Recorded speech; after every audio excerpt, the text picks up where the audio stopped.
Agricultura presenta La Otra Cara. La destacada periodista, historiadora y escritora Rosario Moreno entrevista a personalidades del acontecer nacional. Una conversación directa para conocer La Otra Cara. Auspicia GTD y su conexión más estable con Hiro 6 de Amazon.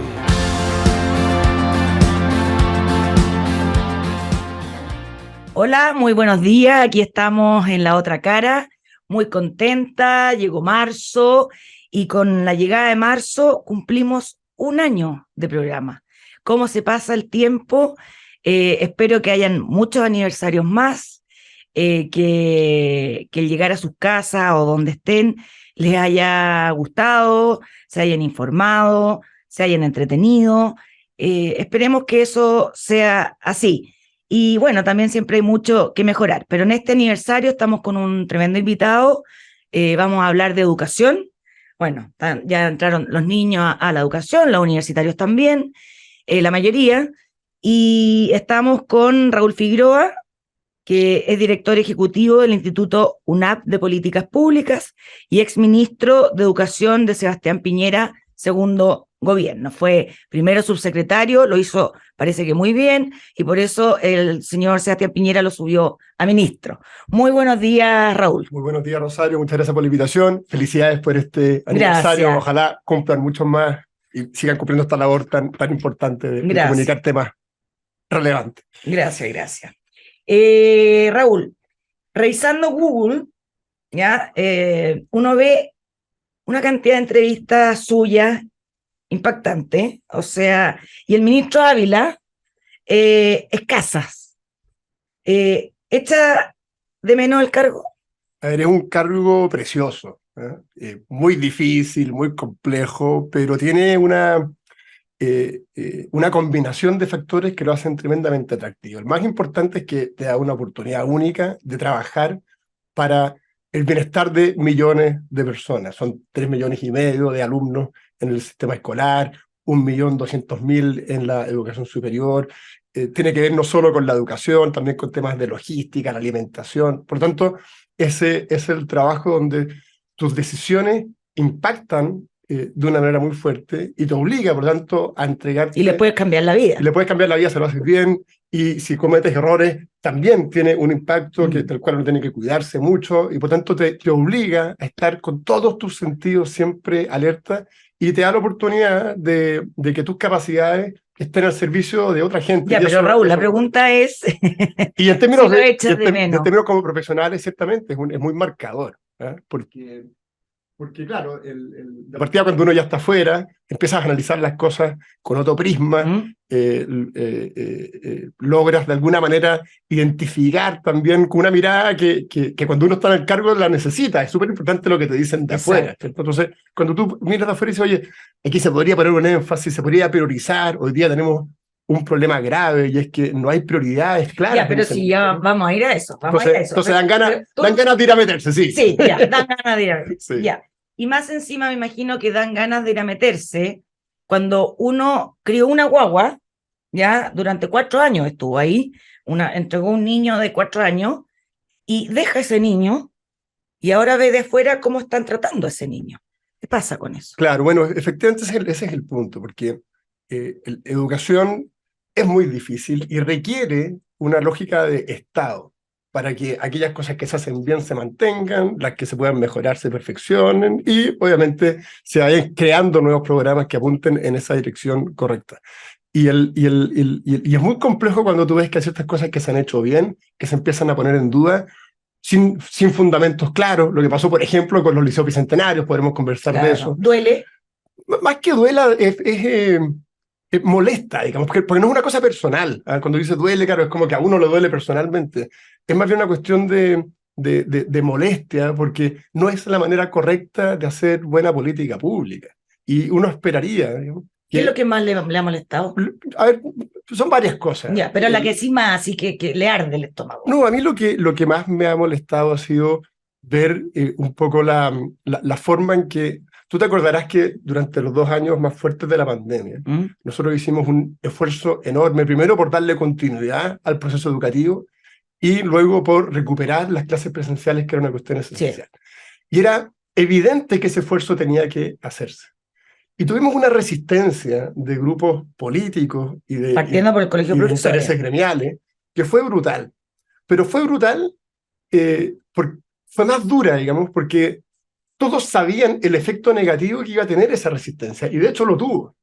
Y conociendo los efectos negativos de esa oposición, insistieron en ello con un objetivo absolutamente político. ¿Cuál era el objetivo? ¿Qué objetivo político? Acceder al poder, Ya. por la vía democrática, digamos, pero se usó la pandemia Ya. como una plataforma para generar tensión y por esa vía acceder al poder.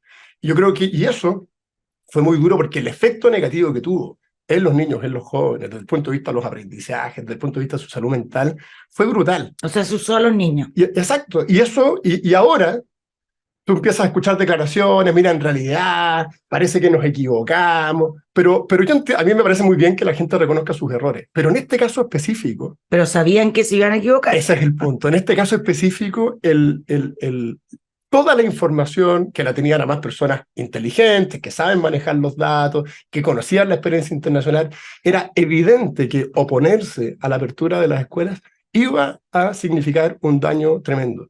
Y yo quiero recordar algunas cosas, por ejemplo. Se presentaban proyectos de ley, se presentaron 4 proyectos de ley para prohibir que se abrieran los jardines infantiles y las escuelas. Que afortunadamente se rechazaron, pero el esfuerzo que tuvimos que hacer para que se rechazaran fue importante. Se presentó una acusación constitucional porque estábamos haciendo el esfuerzo de abrir las escuelas. Claro. Se presentaban recursos de protección por alcaldes de oposición para cerrar escuelas que estaban ya abiertas. O sea, todo el esfuerzo que se ha hecho para abrirlas, y llegaba un alcalde, y eso se hacía sabiendo perfectamente que en el fondo era una decisión, en términos técnicos, equivocada, pero que políticamente le fueron sacando cierto rédito. Y a mí eso me genera una molestia tremenda. Claro, porque ellos sabían que le hacía daño a los niños, pero lograron con eso ayudar a poder subir al poder, y una vez que están en el poder dice, ay, nos equivocamos. Exacto. Eso en resumen. Eso es. Ya. ¿Cómo es el tema de la adrenalina, Raúl? Pasar de andar a 180 kilómetros por hora a bajar a 50, ¿cómo es? Porque de verdad yo he estado con personas que han dejado cargo y se les nota que como que casi que te apuran habla más rápido, o sea, y a esto, y hacen como, parecen pulpo, incluye psicólogo, Rabotril, la familia lo manda uno a bajar la energía a otra parte. ¿Cómo puede ser complicado? El cambio es fuerte. Yo afortunadamente tengo hoy día una pega que también es muy entretenida. Pero no comparemos el ministro de un... Los niveles de adrenalina que tienen son obviamente diferentes, pero sí ayuda mucho tener un proyecto, sacar adelante ese proyecto, tener un buen equipo, tú empiezas a compensar. Si yo no tuviese el proyecto que tengo hoy día, como decía Andrés Bello, yo creo que estaría con serios problemas, digamos, pero lo tengo, y eso es un proyecto también apasionante. Uno puede poner toda su energía, pero ciertamente el ritmo que tiene un ministerio cualquiera, y en particular el Ministerio de Educación, es de una velocidad y de una permanencia en que en el fondo todos tus sentidos están puestos en múltiples tareas, todas importantes, todas relevantes, donde además debes priorizar algunas, donde debes comunicar, donde no puedes cometer errores, y uno evidentemente seguramente los comete. Entonces, ¿qué cosas empezó a hacer después de salir que no hacía siendo ministro como para bajar el estrés? Primero te empiezas a dar cuenta de que uno tenía un ritmo de trabajo que claro, es un poquito anormal. ¿Un poquito? Esto de estar, de llegar... 24/7. Claro, y llega yo siempre he tenido afortunadamente un tremendo apoyo a mi familia, y eso es súper relevante, y en la casa yo llegaba y nos desconectábamos, pero siempre estás con la cabeza en la ¿Se desconectaba? Me desconectaba, o sea, compartía con la familia, pero en la cabeza seguía... Pero siempre tenía la cabeza dando vuelta a mil. Entonces, ese cambio es difícil. Esto de llegar de repente, no sé, pues yo los primeros días... Llegar a las 7 a la casa. Llegaba a las 7 o incluso un poquito más tarde, a las 8, y esa sensación de que estás faltando al trabajo. Claro. Como, oye, como que no estoy en falta porque no estoy trabajando no a las 8, a las 8:30, a las 9 en adelante, o el fin de semana. Que obviamente lo normal es que a esas horas uno tenga otras cosas que hacer. Eso cuesta mucho ir moviéndose. ¿Y cómo lo va supliendo? Bueno, afortunadamente también te empiezas a dar cuenta de que ese tiempo es No un está tiempo bien. valioso, que ese tiempo hay que aprovecharlo con la familia, hay que hacer otras cosas, estar con los amigos, hacer deporte. Llevo yo recuperando. Pero, Sí, estoy más pelado, sí, ya. estoy sustantivamente más pelado. Ya, se pagan esas cosas. Si hubiese un eventual futuro gobierno de Chile Vamos, ¿le gustaría ser nuevamente ministro de Educación? Usted dejó el niño de 4 años. ¿Volvería un niño de 8 años? No, yo creo que hay ciertos ciclos. A ver, esto es como el típico no, yo no quiero, y después te ofrecen algo y uno lo Claro. hace. No, no es el caso, yo no estoy esperando que nadie me ofrezca nada. Pero creo que es importante, sí, que surjan nuevas ideas, otros Pero liderazgos. sería nuevamente ministro. O sea, yo creo que es imposible decir hoy día que nunca voy a hacer algo que es tan Ya, apasionante. pero no se cierra. No me cierro, pero no creo que sea conveniente. Ya. Yo creo que es bueno que aparezcan nuevas personas, nuevas nuevos líderes. ideas, nuevas... ¿Y a diputado o senador? Yo hoy día estoy muy centrado en lo que es... A mí lo que me interesa es el diseño de políticas públicas, la ejecución de Ya, políticas más que la públicas. política. Me gusta la política, me entretiene, ya. pero creo que mis capacidades están más enfocadas en lo que es el tema de la política pública. Y tengo un proyecto al cual le quiero dar mucha fuerza, que es Ya. este proyecto en la Universidad La Andrés Bello. Por lo tanto, no tengo esa intención Perfecto. por ahora. Bueno, estamos a puertas de que se cumpla un año del gobierno de Gabriel Boric. ¿Cómo lo valoría? A ver, yo creo que está muy al debe el gobierno, porque podemos verlo desde el punto de vista estrictamente de lo educacional y podemos verlo también No, en distintos en general, ámbitos, ¿cierto? después en la educación. En distintos ámbitos. Yo creo que el gobierno del presidente Boric no ha logrado conectar con las inquietudes, con las urgencias, con las necesidades de la ciudadanía chilena. Y venían demasiado envueltos en una fantasía que demostró estar también desconectada, que era la fantasía refundacional que se reflejó en la propuesta constitucional que luego una amplísima mayoría de chilenos rechazó en el plebiscito del 4 de septiembre. Y uno podría entender que hasta antes del plebiscito hubiesen seguido a lo mejor en esa línea. Yo no lo comparto, pero lo puedo entender desde el punto de vista político. Era su proyecto y ellos entendían que tenía ese apoyo. Pero cuando luego del plebiscito queda tan claro que el país busca otra cosa, que el país quiere evidentemente progreso, quiere incluso cambios en algunas áreas, pero que le interesa cuidar sus tradiciones, le interesa mantener una senda de desarrollo sobre la base de libertades que en este país se desarrollaron con fuerza y que choca con esa lógica refundacional. Y el gobierno no logra sintonizar con esta información tan clara que entrega la ciudadanía luego del plebiscito. Yo creo que están cometiendo un error. Ya, Raúl, ¿y usted cree que a ellos les interesa conectar con la ciudadanía? Lo pregunto, puede sonar tonta la pregunta, pero no. Filosóficamente hablando, las dictaduras de hoy en general no son por un golpe de Estado, sino que son por un transcurso de refundar un país, y de a poco ya cuando se refunda, destruyendo la educación, infiltrando las Fuerzas Armadas, etcétera, llega un minuto en que ellos se sienten que ya dominan eso y se toman el poder. Por ejemplo, lo que pasó en Venezuela, ¿ya? Y lo que ha pasado en muchos países también. ¿No será que ellos por eso no les interesa conectar con la ciudadanía, porque ellos creen que les está yendo bien en sus objetivos? Yo creo Los objetivos de ellos son distintos a lo mejor de la ciudadanía. A ver, hay una serie de señales que son señales de soberbia, que de alguna manera te muestran un cierto camino. Ellos han dicho casi derechamente, digamos, que la ciudadanía está equivocada. Exacto. Y que ellos están en lo correcto. Y que van un paso más adelante. Y que van un paso más adelante, y que lo que ocurre es que la ciudadanía no está en condiciones de comprender lo que verdaderamente necesitan y quieren, y que en el fondo esta lógica de superioridad moral, ¿cierto?, los lleva a insistir en un discurso que hoy día es minoritario. Y eso se nota también en las distintas almas que tiene el propio gobierno. Yo veo al presidente Boric tratando a veces de enmendar, ¿cierto?, y toma decisiones que se encausan en una dirección más bien mayoritaria, que trata de recoger esta información, pero rápidamente a la vuelta de la esquina te encuentras con acciones que demuestran lo contrario. El tema de los indultos, un muy buen ejemplo. Claro, o porque el tema es no avanzar 3 pasos, pero para avanzar 2. Claro, entonces en esa lógica, yo creo, siguiendo tu línea, que este espíritu refundacional no ha desaparecido de quienes están hoy día a cargo del gobierno. Y no han tenido, y están ahí con un conflicto de que no saben cómo reinstalar ese objetivo, porque claramente el plan original era cambiar la Constitución y sobre la base del cambio constitucional impulsar o ejecutar una serie de cambios la refundación que eran más bien, que demostraron ser contraculturales. Pero claramente siguen con las mismas ideas. Y ahí es un tema que va a tener que resolver. El cambio de giro político que tenga el gobierno durante este año va a ser muy relevante, nos va a dar una señal muy clara de qué es lo que quiere hacer, porque además uno siempre tiene la duda de si los ministros son los que impulsan su agenda o qué tan funcionales son al mandato directo del presidente. Claro. Entonces, ministros más, ministros menos, lo importante acá es cuál es la señal que el presidente de la República da, de cuál va a ser el sello de su gobierno. Hay que seguir este año si el presidente Boric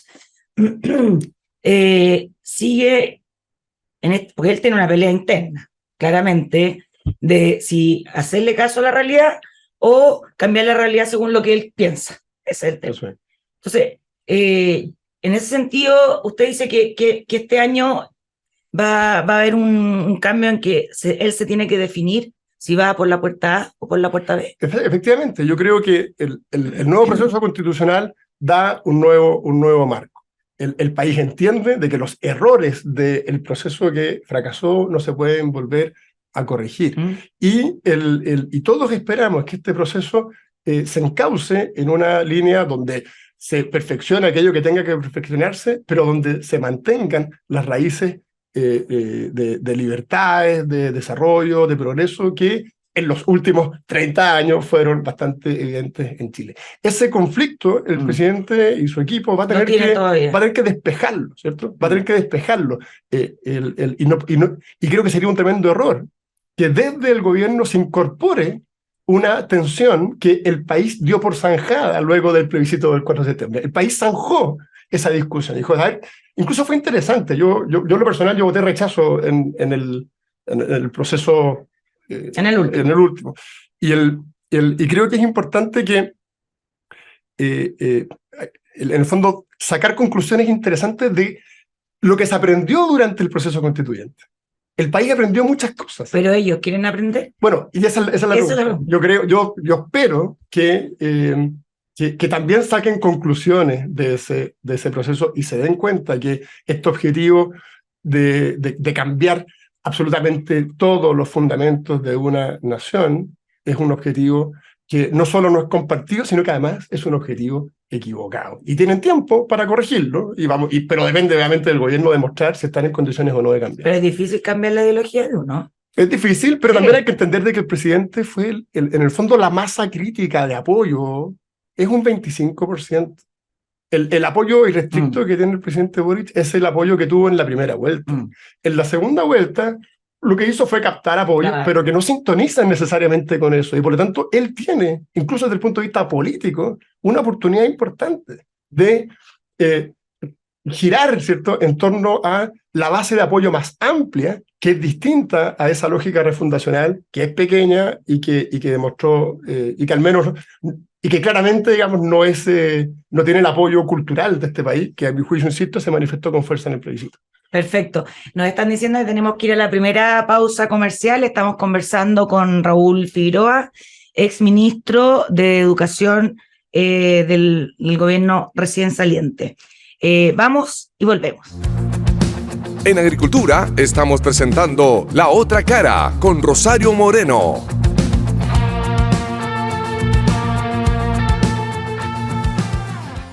En este año de programa quiero darle las gracias al grupo GTD y Alimentos Cisternas, porque, bueno, los auspiciadores, gracias a ellos podemos hacer estas entrevistas todos los domingos, así que también un abrazo para ellos, al grupo GTD y Alimentos Cisternas. Estamos de vuelta aquí en La Otra Cara, en su aniversario número 1. Estamos conversando con el exministro de Educación, Raúl Figueroa, analizando este primer año de gobierno del presidente Boric. Raúl, mirando los distintos ministerios que tiene un gobierno, siguiendo con este tema ideológico que estábamos hablando, ¿cuáles son los que más pueden influir en la mente de la gente? ¿En cuál se puede ideologizar más? A ver, yo creo que hay un plano general en el que... Primero yo quiero ser bien franco en esto. Yo no soy de aquellos que critiquen los gobiernos que tienen una determinada ideología. Creo que es importante que los gobiernos tengan una matriz de pensamiento y la manifiesten. Me parece razonable y todos la tenemos, y creo, no me compro mucho ese discurso de que son todos ideologizados menos uno, digamos. Uno no puede llegar vacío. Exacto. Creo que es importante Sí. que los gobiernos tengan un componente ideológico. ¿Ya? Pero creo también que es fundamental que lo manifiesten sin que no lo escondan. Y por tanto, a mi juicio, cada gobierno debiese incluso tener una declaración de principios. Y la gente tiene que saber cuál es la matriz ideológica a la cual se orienta. Perfecto. Creo que es relevante. Muchas veces ocurre que se camuflan las ideologías. Y creo que eso es un error. ¿Y eso está pasando hoy día? Lo segundo, y en esa línea, es que se utilizan a veces ministerios sectoriales para ir trabajando rutas ideológicas sin que se declaren expresamente. Y yo creo que ese es el error. En educación, por ejemplo, pasa mucho que bajo el lugar común de que se necesita una educación de calidad, lo que hay detrás son programas que obedecen a una matriz ideológica que no siempre está declarada.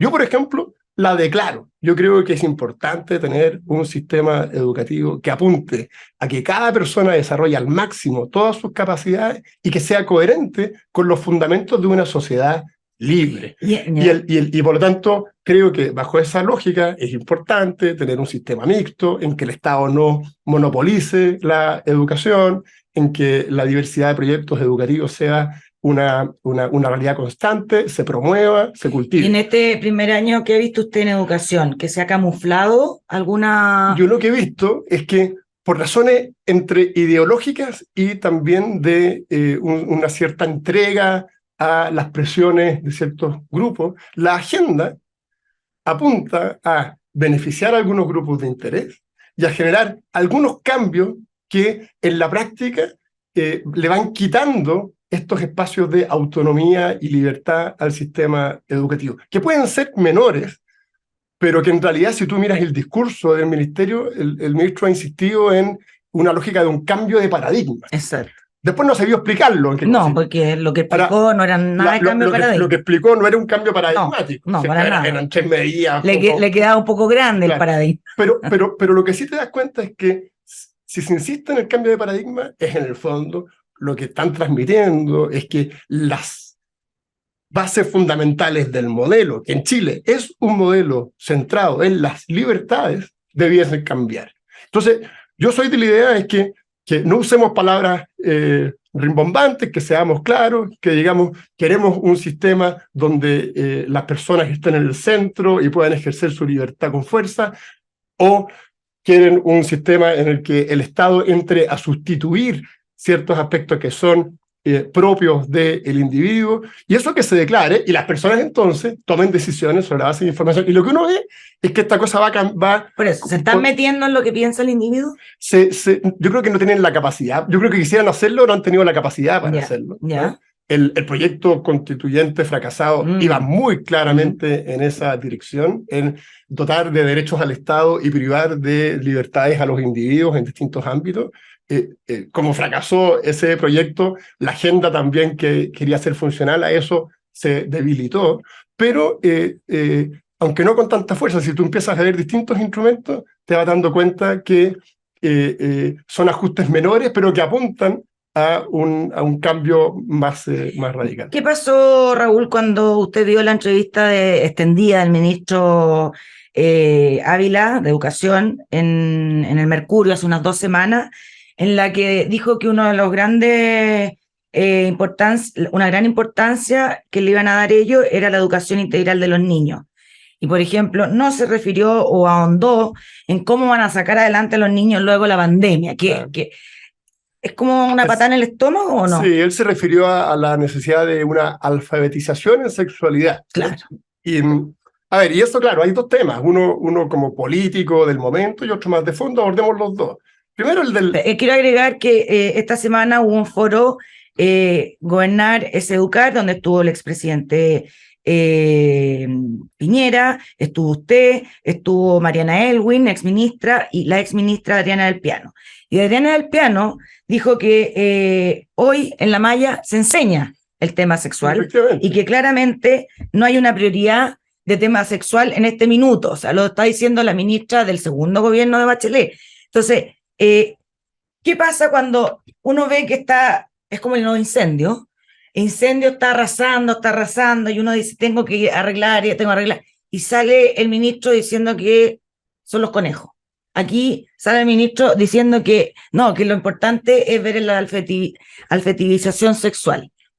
¿Qué pasa? Bueno, ese es el punto. ¿Molesta? Claro, porque te demuestra de que no hay ninguna, o hay una incapacidad total de identificar las prioridades, lo que es grave porque tú necesitas personas que sean capaces de identificar prioridades, o lo que sería más grave, que identificando las prioridades le dan importancia a elementos que hoy día no son los claves. Volvemos a lo primero. Exactamente. Que están siguiendo o la ideología. Entonces, estos ejemplos es porque se está siguiendo claramente lo que ellos quieren y no lo que la realidad les demuestra. Yo creo que ese es el punto, porque hoy día todo te indica, y nunca en Chile habíamos tenido un consenso tan amplio de que lo prioritario y lo que debe ser la principal y prácticamente única ocupación política del ministro es la recuperación de aprendizajes en el sistema educativo. Exacto. Y por tanto, eso no significa que no haya que hacer las otras cosas, ¿cierto? No significa, educación como otras áreas tiene múltiples necesidades, todas se abordan, hay equipos técnicos, los equipos están para eso, para hacerse cargo de que el sistema funcione, pero el equipo político está para darle foco a la política, en este caso educativa. Y cuando tú ves que expresamente se desvía el foco, se abren otros frentes, entonces, o es que están cometiendo sistemáticamente un error, o tienen esa lógica. Y yo creo que es un error, que... Mojémonos al potito. El señor Ávila sabe harto de educación, no es un aparecido en educación. Entonces, no creo que él esté equivocado porque no se dio cuenta. Yo creo que hay una intencionalidad. Hay una intencionalidad, y él lo ha dicho. Él lo ha dicho sistemáticamente de que si bien es importante recuperar los aprendizajes, no van a dejar de lado sus promesas programáticas, etc. Yeah. Y yo creo que hay un error ahí, porque desde el punto de vista de las necesidades, hoy día hay que priorizar con urgencia. Y no hay que... hay una serie de otros elementos que lo único que van a hacer es desviar el debate, generar división, cuando lo que se necesita es unidad, y además en el tema de fondo, también hay distintas miradas que son todas muy legítimas. El tema de la educación sexual yo lo considero relevante. Muy importante. Creo que es muy importante.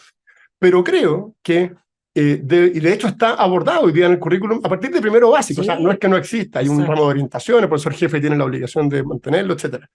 Pero cuando tú ves esta insistencia en uniformar los criterios de educación sexual en algo que compromete con tanta fuerza la forma en que las familias quieren transmitirle la educación a sus hijos en este ámbito, tú empiezas a dudar, bueno, ¿cuál es la intención? ¿Se quiere imponer una lógica educativa en algo que compromete no solo a la escuela, sino que también a la familia? ¿Se quiere abordar simplemente lo que es la sexualidad? Si se quiere abordar la sexualidad, que está bien, me parece, eso ya está hoy día resuelto. Exacto. Si se quiere algo más, bueno, y entonces genera un problema, una discusión que es importante, porque alguien te dice, bueno, pero es que hagámosla toda. No, pues señor, porque efectivamente cuando tú pones debates importantes sobre la mesa, obligas a dedicarle atención a todo eso que está distribuido. Se pierde el hombre. Y por tanto se pierde la prioridad. Claro. Y por eso es importante priorizar. El gobernar es priorizar. La gente que gobierna tiene la obligación de priorizar.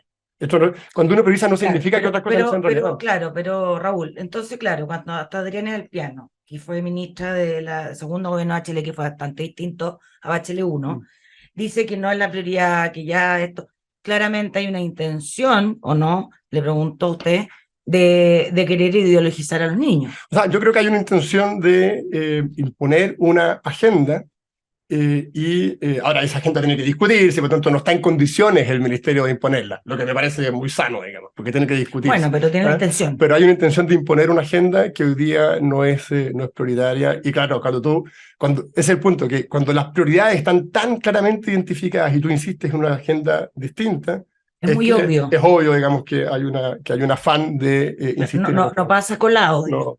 No. Ya. Bueno, a usted le gusta la filosofía, ¿no es cierto? Sí, no soy experto en eso. Ayn Rand. Sí. Ya, de la rebelión de Atlas. Lo tengo en mi casa, todavía no me lo leo. Es gordo. Pero muy entretenido. Sí.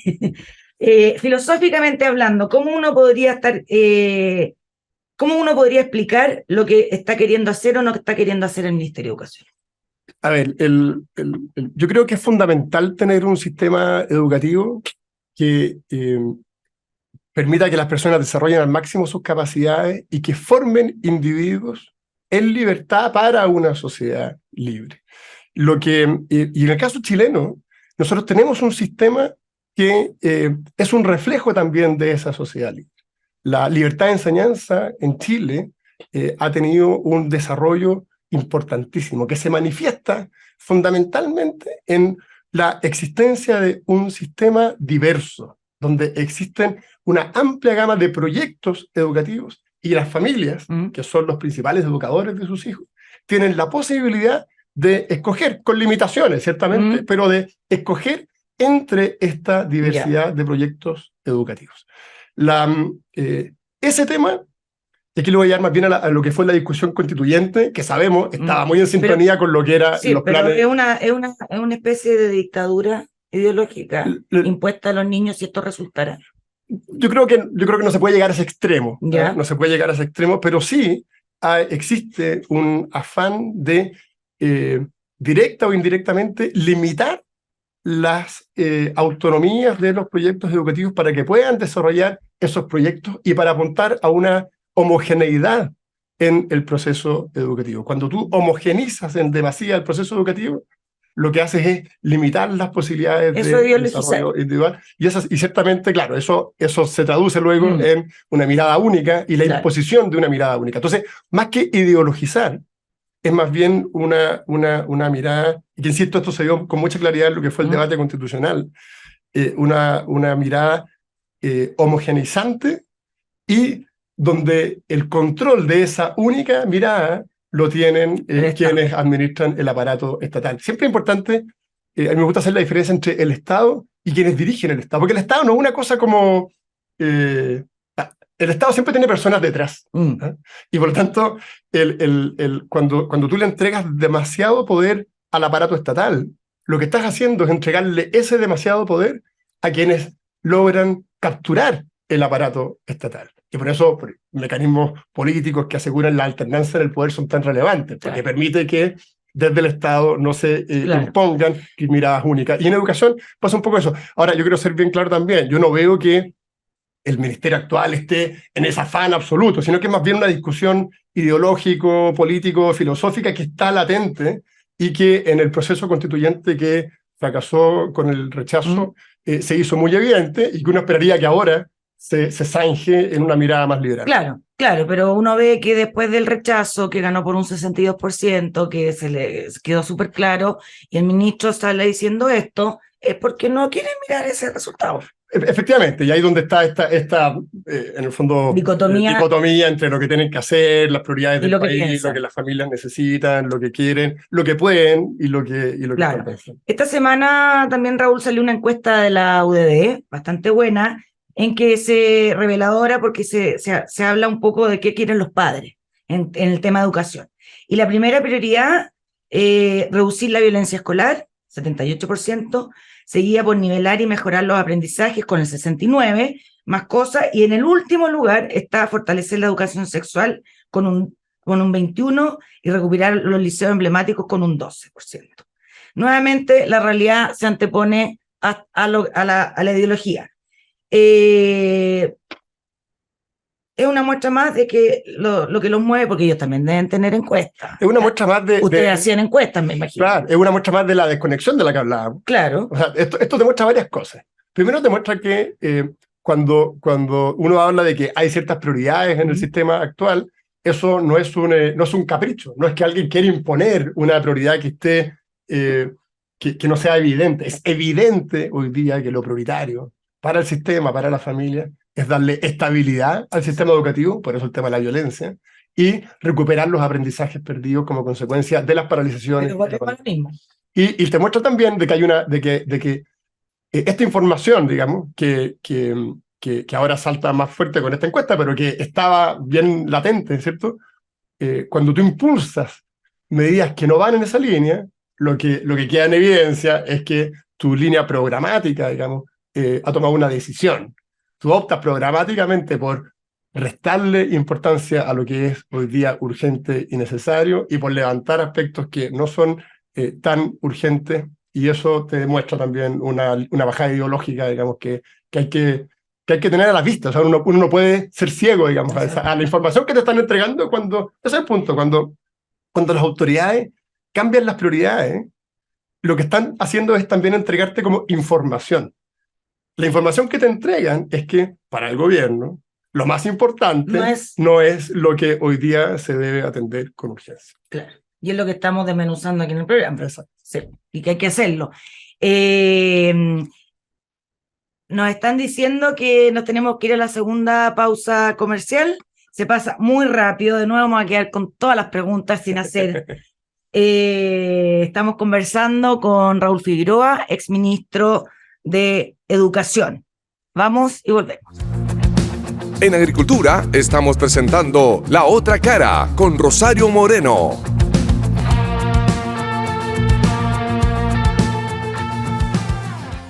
Hola, bueno, estamos de vuelta aquí en La Otra Cara, conversando con el exministro de Educación, Raúl Figueroa, analizando lo que ha pasado en educación este año.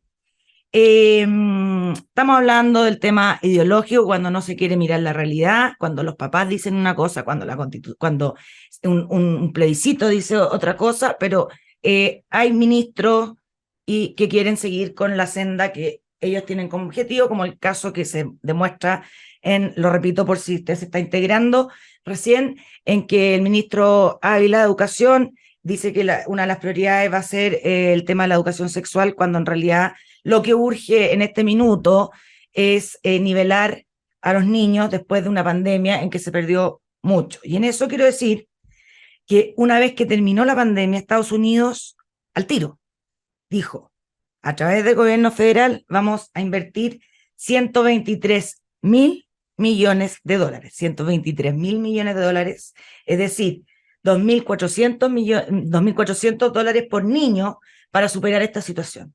Han salido estudios y dicen que les ha ido bien y que en 3 años más podrían llegar a un nivel pre-pandemia. O sea, un éxito absoluto. Eso es tener las prioridades claras. En Chile, durante el primer año, no se dijo nada. Lo que llamaba profunda la atención, aquí estuvo José Joaquín Brunner, y lo que llamaba al ministro en ese tiempo, era tipo septiembre, era que faltaba comunicación, faltaba ver el tema de cómo se iba a arreglar el tema pandemia. Y bueno, finalmente se dijo que se iba a invertir 125.000 millones de pesos, que es bien distinto. Cuando se habla de pesos, yo ahí empiezo a sospechar. No sé si usted lo hizo como ministro, pero uno cuando habla de dólares ya empieza a decir, esto es condunentente, pero cuando uno le dicen de pesos es porque a uno lo quieren como, si uno sabe como de comunicaciones. Bueno, yo lo traspasé a dólares y son 300 millones de dólares. No sé si estoy bien, porque la matemática no es lo mismo. Y significa 75 dólares por niño, tomando en cuenta que hay cerca de 4 millones de niños en educación preescolar, infante, escolar y media, ¿ya? Básica y media. Yo sé que no nos podemos comparar con Estados Unidos. Sería injusto. Pero 75 dólares por niño. Claro, acá el tema es eso y un poco más, o sea, la complejidad del tema. Cuando tú quieres sacar adelante una prioridad, lo que tienes que hacer es alinear recursos, gestión, la agenda legislativa y la comunicación política. Esas 4 cosas tienen que estar en la misma línea, ¿cierto? ¿Cuánto se va a gastar? ¿Cómo vas a gestionar esos recursos? que el mundo político esté en sintonía, por lo tanto, mover al Congreso, que en Chile es importante, para que estén en la misma línea, para que desde el Congreso también se impulse esa misma agenda, y con una comunicación política por parte de las autoridades que manifiesten inequívocamente que ese objetivo, en este caso la recuperación de aprendizaje, se va a perseguir hasta que se logre, fijándose metas, dándole seguimiento y rindiéndole cuenta a la ciudadanía. Eso es lo que uno esperaría. De eso la verdad es que hay poco y nada. Yo no quiero ser injusto. Existe un programa, se llama Seamos Comunidad, tiene una serie de ejes, cuyos ejes no son equivocados, pero carece de recursos, carece de gestión, carece de agenda legislativa. No hay ningún proyecto de ley que diga relación con la prioridad de la que estamos hablando. Durante el año pasado, los proyectos de ley era una ley miscelánea que tenía que ver con vacaciones y derechos laborales, y ahora se ha prometido una ley de educación sexual y otra que viene con temas de la evaluación docente, y el ministro mientras tanto dice que lo que hay que hacer es eliminar o cambiar el CIMSE. Entonces tú dices, bueno, tenemos un problema de asistencia, ¿cierto? Sí. Uno esperaría entonces una lógica programática clara que diga, se van a destinar tantos recursos para promover la asistencia, se va a diseñar un mecanismo que incentive la asistencia, se va a través del Congreso dictar una ley que le entregue, qué sé yo, ciertos beneficios claros a los colegios que logren recuperar la asistencia con determinadas métricas. Eso te permite lograr el objetivo. Nada de eso existe. De hecho, el presidente Boric, recién en noviembre del año pasado, dijo que este tema iba a pasar a ser una prioridad. Claro. Y entre medio... Por eso digo, antes de que terminara el COVID, Estados Unidos tenía todo, estaba marchando. Claro. Entonces, no es un tema solo de plata, exministro. Es un tema de gestión, de querer. Entonces, con lo que están haciendo en el gobierno hoy día, en el ministerio, ¿se puede sacar adelante lo que se perdió en más de 2 años? Yo creo que en términos de diseño político para esto, el año pasado fue poco y nada, y por tanto hay que hacerlo rápido ahora. Hubo una buena iniciativa que fue un consejo para la reactivación educativa, que se convocó en enero, y creo que es una buena noticia. Pero esperamos un año. Pero ese consejo no solo llegó tarde, sino que además tiene un mandato que es lamentablemente lento. El Consejo va a entregar un informe dentro del primer semestre para que se haga el segundo semestre. Entonces vamos a haber pasado un segundo año completo donde la prioridad, lo más urgente... O sea, 4 años mínimo. Claro, porque... Perdidos. Y el punto es muy grave. Y además hay una serie de otros elementos que se podrían recoger muy rápido. Por ejemplo, tenemos un problema grave de deserción escolar. Para que la gente sepa, el año 2022 desertaron del sistema escolar más de 50.000 niños y adolescentes. Entonces, se sabía que con la pandemia iba a subir la deserción escolar. Nosotros hicimos una serie de programas que permitieron mantenerla incluso a raya, fue positivo. Pero había que hacer más cosas. Existe en el Congreso un proyecto de ley que se envió en el segundo gobierno del presidente Piñera para entregar recursos a una nueva modalidad educativa que es una modalidad de reingreso, pensada exclusivamente en los niños que están fuera para recuperarlos al sistema educativo. Ese proyecto se aprobó con amplias mayorías en la Cámara de Diputados, pero desde que asumió el gobierno del presidente Boric no se ha movido en el Senado. Más de un año, un proyecto que está pensado para hacerse cargo de una necesidad evidente, que hoy día forma parte de las prioridades, no se ha movido. Entonces, por último, yo entiendo que no lo comparto, pero entiendo que por razones ideológicas a lo mejor al gobierno no le gusta ese proyecto, porque entrega una subvención, ya ellos han dicho que no les gustan las subvenciones y prefieren otro tipo de financiamiento. No lo comparto, pero lo entiendo. Incluso así, lo que tendría que hacer es tomar ese proyecto, cambiar el financiamiento, modificar lo que quieran modificar, llevar la discusión al Congreso, pero ni siquiera se discute. Entonces, por eso, y yo insisto en esto, por eso que molesta, tú me preguntabas un rato qué es lo que molesta. Lo que molesta es que cuando las prioridades son tan evidentes, cuando los instrumentos para abordarlas existen, cuando además hay un consenso entre la sociedad civil, el mundo político, de que esto debe ser abordado, las declaraciones públicas del gobierno sean, en realidad, nuestra prioridad va por otro lado. Eso creo que genera un daño. Y además hoy día tenemos una oportunidad que es muy rara. Es muy raro que en educación exista consenso en temas más específicos. Estamos siempre todos de acuerdo que la educación es importante, pero más bien son lugares comunes. Cuando tú entras al área chica, empiezan las separaciones, las divisiones. este año, o ahora en este momento, existe consenso no solo en que la educación es importante, sino que hay un objetivo específico que debe ser abordado con urgencia. El terremoto que tuvimos, Dejar pasar esa oportunidad, que fue la pandemia. dejar pasar esa oportunidad de trabajar de manera consensuada herramientas específicas para abordar una urgencia es un error grave, va a generar efectos negativos. No podemos dejar pasar esa oportunidad. ¿Sería como un abandono de deberes? Bueno, en términos globales, claro, o sea, tienen miles de cosas que hacer y las pueden hacer todas, pero es políticamente un error, además incluso desde el punto de vista político, a mí me llama la atención. ¿Y ético? Bueno, a eso me refiero con que es grave. ¿Sería para una acusación constitucional al ministro? No, yo creo que tú no puedes acusar a un ministro porque tiene otras prioridades, Yeah. pero sí uno esperaría que el gobierno ordene sus prioridades. Cambiando de tema, nada que ver, sobre los liceos bicentenarios, que son más de 300 en el país, y que les ha ido muy bien, tanto que les está yendo mejor que los liceos emblemáticos. Le quiero preguntar si usted sabe en qué situación están, porque en un comienzo dijeron que no iban a seguir, después que se estaba viendo, después que sí iban a seguir, pero no con ayuda de implementaciones y cosas. ¿En qué están hoy día? Sí, los liceos emblemáticos son 320, 300. Hubo 60 en el primer gobierno del presidente Piñera, luego se amplió la red incorporando liceos técnicos y liceos artísticos y también científico-humanistas para llegar a 320. Hubo toda una polémica, esa polémica afortunadamente se zanjó bien, luego de presiones importantes de la ciudadanía. La ciudadanía dijo, oye, ¿por qué? Eso de nuevo, digamos, ¿por qué tocar algo que está funcionando? Digamos? ¿Por qué tocarlo? ¿Por qué sacarlo?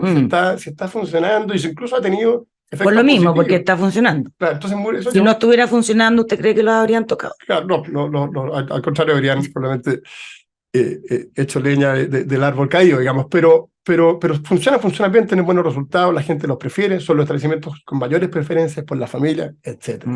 ¿En qué están hoy día? Luego de un debate en que el gobierno tuvo que desdecirse y manifestar su apoyo a los liceos emblemáticos. Lo que yo entiendo es que sí hay ciertas falencias, porque los liceos emblemáticos no es que tengan más recursos, sino que es más bien una red que tiene una cultura compartida y en la que el ministerio le va generando un apoyo para asegurar que esa red siga funcionando. Y esa red, la última información que yo tuve es que está muy abandonada y que desde el Ministerio de Educación... Ahí le escriben en el WhatsApp. Se ha dejado. En un WhatsApp. Claro, que es como lo más básico. Claro, lo más básico. Y que le escriben, o sea, nunca más. Entonces esa red está abandonada, lo que es una lástima, porque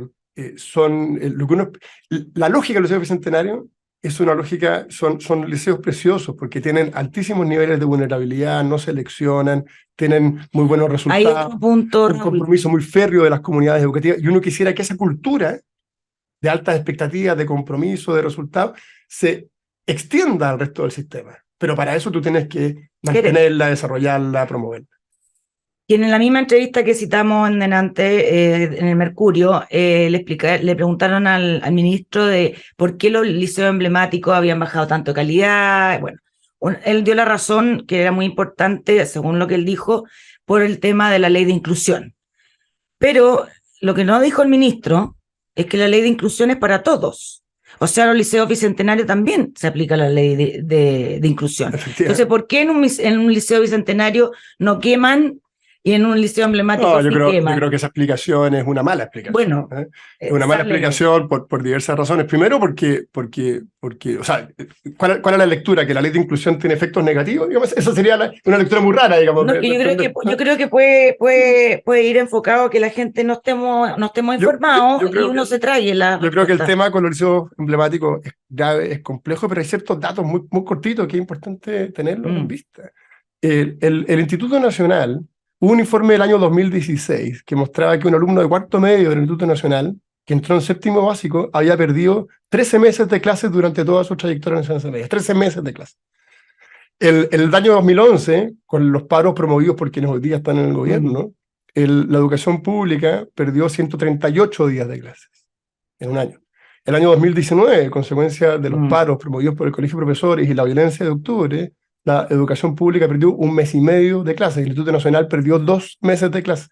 La violencia es permanente, entonces hoy día, claro, le sobran vacantes, entonces tú dices, bueno, es una pésima noticia, pero es entendible que los padres dejen de optar Y por un una proyecto educativo señal más que de la nunca... realidad que te dice que la cosa los Claro. chilenos no quieren ir por ahí. Entonces yo creo que es clave, porque muchos se acusaba, se nos acusaba, y muy injustamente, de que teníamos abandonada la educación pública. Quienes han abandonado la educación pública son los que han promovido sistemáticamente las paralizaciones, Claro. los que han amparado la violencia, y son los mismos que hoy día tienen que, Y hoy que y han tienen llamado que tienen que también ahora. combatirla. Entonces es muy difícil combatir la violencia cuando poco tiempo atrás guardaste silencio, e incluso en algunos casos incluso se amparó. Y lo mismo con las paralizaciones. Yo creo que eh, es fundamental tener un compromiso total de todas las fuerzas políticas, y muy particularmente de quienes están en el gobierno, de que no se va a aceptar ninguna paralización del sistema educativo durante este año.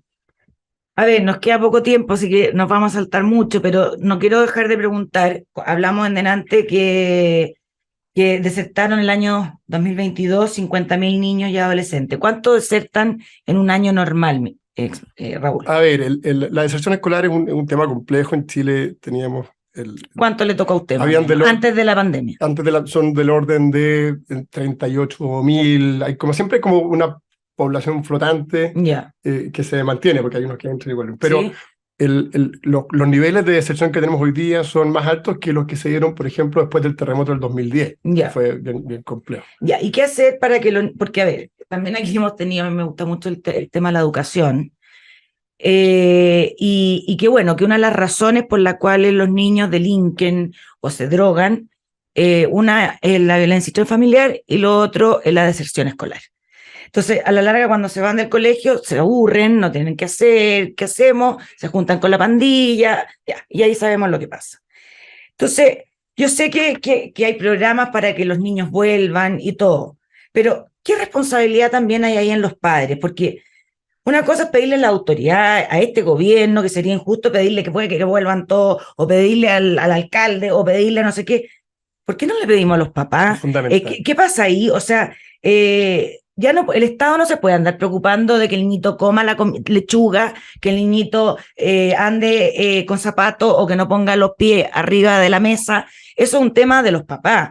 Entonces, creo que no se hace un llamado, por ejemplo, con eslóganes, con publicidad de, papá, ¿estás haciendo tu pega? ¿Estás educando a tu hijo? Es súper importante lo que tú dices, Rosario, porque así como uno defiende el derecho preferente de los padres a educar a sus hijos, que creo que es fundamental, eso también hay un deber. Hay un deber. Y el deber de los padres no puede estar ausente. Y ese deber pasa porque los niños vayan a clase. El tema de la asistencia, el tema de la deserción tiene una serie de factores. La inasistencia, cuando un niño empieza a faltar sistemáticamente, tiene altas posibilidades ese niño de luego dejar el sistema educativo. Exacto. Por lo tanto, es fundamental la asistencia, es fundamental, incluso en términos de calidad de resultados, las comunidades donde los padres están más comprometidos con el proyecto educativo, esos alumnos tienen mejores resultados académicos. Y eso está súper descrito en la literatura. Porque están haciendo el trabajo. Y por tanto, es fundamental. Y en ese sentido, por eso yo creo que acá la oportunidad es importante de no perder el foco. Cuando desde el gobierno se dice que hoy día lo más importante es que los niños vuelvan a clases, que lo más importante es que los niños recuperen sus aprendizajes, que lo más importante es que la escuela sea un espacio de paz, de protección, eso también se transmite a la familia, y también hay que derechamente exigirle a las familias que cumplan con su deber de educar a sus hijos. No es solo un derecho, es también un deber. Y ese deber se materializa en los hogares, cada uno sabrá cómo lo lleva a cabo, pero en el caso de los niños de educación básica y media, hay un deber que es cumplir con la obligación de asistir a clases, y en eso las familias son una pieza. Están al debe. Total, las familias de los padres, de los niños que están faltando, ciertamente están al debe. Claro, o sea, entonces ahí, ¿qué se puede hacer? Porque el Estado puede hacer mucho de, oiga, yo le voy a decir que si viene, le voy a dar un chocolate, estoy inventando. Pero si el papá le da lo que quiera. No, yo en esto yo comparto, ¿no? El Estado tiene ciertos límites, Sí. digamos, en sus capacidades. Puede informar, puede generar el Estado ¿qué tiene que hacer el Estado? Tiene que generar las condiciones para que los padres se sientan seguros de enviar a sus hijos, eso es importante. Tiene que tener una comunicación política que le transmita a los padres lo importante de que asistan y los efectos positivos que ellos tienen. Pero ciertamente, y en esto yo comparto 100% contigo, los apoderados tenemos un derecho y un deber que cumplir, y cuando los apoderados fallan a ese deber, el Estado, en ese caso, a mi juicio, tiene también que ejercer ciertas atribuciones para que esto Es re fácil dejarle toda la pega al colegio. Sí. No, no es así. Así es. Bueno, hasta aquí llegamos al final del programa, se pasó rápido. Estamos conversando con el exministro de Educación, Raúl Figueroa. Un gusto, ministro, muchas gracias, y que le vaya bien en su nuevo, que le siga yendo bien en su nuevo trabajo. Muchas gracias, Rosario, por la conversación, muy, muy entretenido. Bueno, que estén todos bien en la casa y aprovechen este domingo. En Agricultura fue La Otra Cara con Rosario Moreno. Auspicia GTD y su conexión más estable con Hero 6 de Amazon. Producción Doris Mora.